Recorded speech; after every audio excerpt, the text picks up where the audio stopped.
because PEPFAR has been removed. Because PEPFAR has been removed, there's now 17% of the money is gone. I want to ask the president of this country, can we immediately stop to give illegal foreigners any medical help? They should be banned from all our hospitals. They must go to their countries who has a good relationship with America.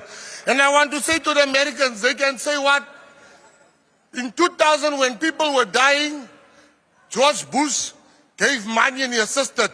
Some of us, we don't forget the persons, we have gratitude. I want to say, not everybody hates America. We don't hate America.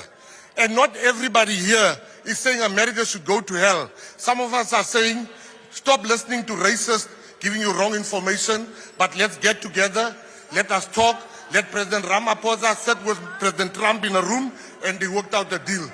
Illegal foreigners must be banned from all our hospitals starting from today.